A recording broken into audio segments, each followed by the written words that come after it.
Okay, let me tell you what's going on right now and what you need to pay attention to regarding the latest involving Fani Willis. And I'm not hearing people suggest what I'm about to tell you, so listen carefully.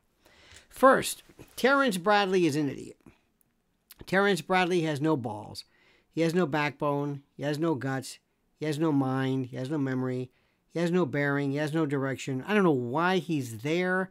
I don't know who hired him in the first place, but he is going to flip against Fani Willis.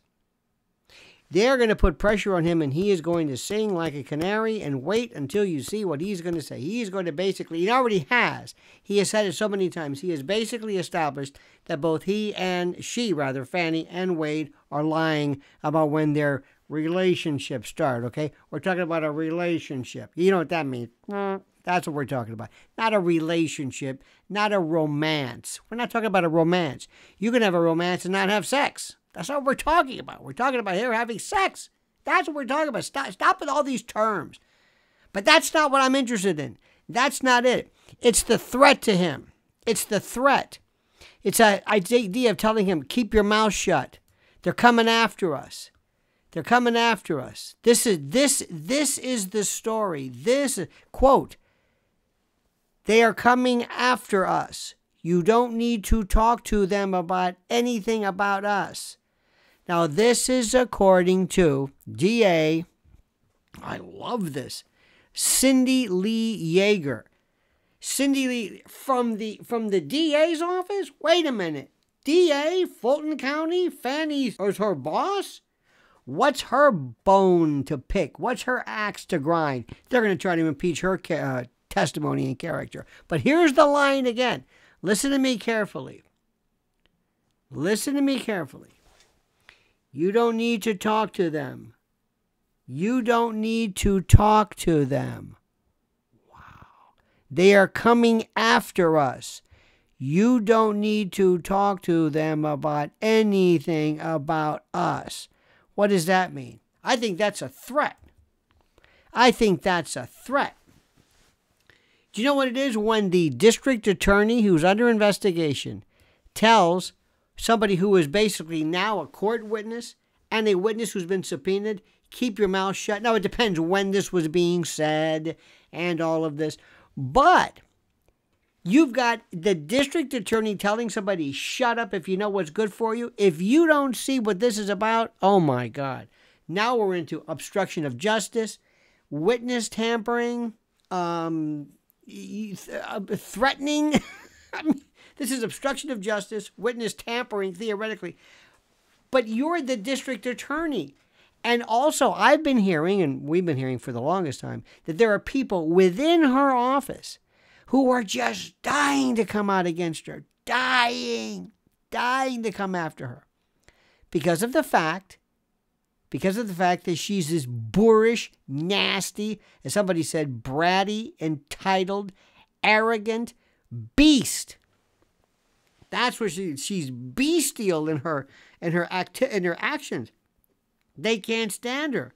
Listen to her. Listen to this one particular testimony, or this recorded testimony, when one of her workers says, "Hey, listen, they're trying to use this money that we've got for, the kids." It's like, you know what? Basically telling her, shut up.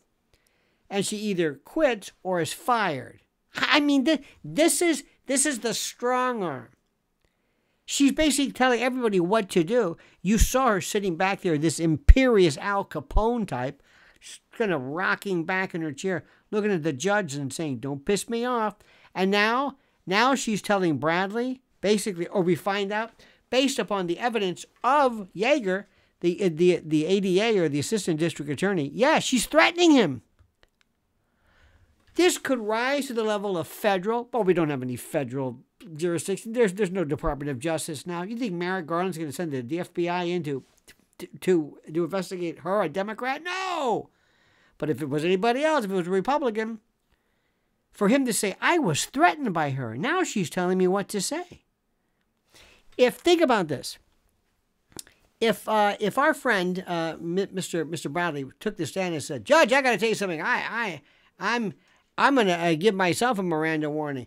I'm afraid right now. If I were to testify against you under oath, which I'm compelled to, what's going to happen? I had the district attorney, this vindictive woman, okay, this harridan, this virago, this spiteful shrew, basically tell me to keep my mouth shut. That's what she told me. Where I come from, Judge, that's a threat. What do you think about that one? Take that. That's brand new. The other stuff is, we knew she was lying. We knew it was. We knew it was a lie. She's lying. Do you think these two people, seriously, do you think these two people didn't go after each other like weasels when they met in 2019? When Yurdi, who basically was her friend, who used to work with her, who she subbed at the apartment, says in 2019 they were kissing and hugging. Come on! Look at these. Look at these two. Stop it. Stop pretending. And here's the best part. I'm going to say it again. And if you followed me, you've heard me say this a million times, okay? You've heard me say this a million times. Now listen to me. None of this had to come out. None of this had to be lied about. None of this had to be lied about because there was really nothing wrong with what she was doing.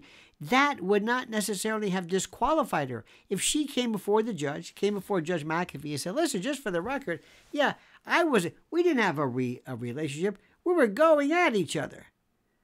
Like weasels. We were crazy. We did it everywhere. In 2019, from the judicial conference up until last year when I threw his ass at the curb. Oh, yeah. And I hired him after we were having a relationship, as you call it. Oh, yeah, afterwards. And is he incompetent? I don't think he's incompetent. I've got competent people there. I know about RICO. I've done it before. I forget the name of the gentleman who has, as far. Oh, yes, I mean, he's not exactly, Robert Blakey when it comes to racketeering or Michael Chertoff or Rudy Giuliani, but he'll do. Had she said that, there's no problem. But she started lying. And it's the lying that got her into trouble. But here's the deal. Listen again. Now we're talking about potential witness tampering and obstruction of justice by telling somebody that she knew would have been a witness. Watch what you say. You don't even want to put yourself in the position. She's not a party litigant. She's the district attorney. They're coming after us. Do you hear what I'm saying? This is how demented. This is nuts. Keep your mouth shut. Watch what you say. They are coming after us. You don't need to talk to them about anything about us. You don't need to talk about this. They're coming after us? Us? What do you mean, us? Don't put me in this, us. I didn't do anything. And he's so kind. He's gone. He's been all over the map. He is just, he is, as far as a witness goes. He's changed his mind so many times. But watch them try to impeach Yeager. Oh, this is so good. Don't be surprised if there's a federal investigation into this. Don't be surprised if this now takes on, if this goes from some little motion to disqualify into the federal realm of a district attorney basically threatening a witness to keep his mouth shut if he knows what's good for him. They're after us. Us? You don't need to talk to them about anything about us. What's that? Tracy, they don't know about us. Anyway, think about this. Oh, this went from exciting to tasty. And as the great Aretha Franklin said, it got greasy. Oh, this is great. Subscribe to my channel if you like this stuff. Hit that little bell so you're notified of live streams and new videos. And whatever you do, I beg, beseech, import you, and ask you to comment as you see fit.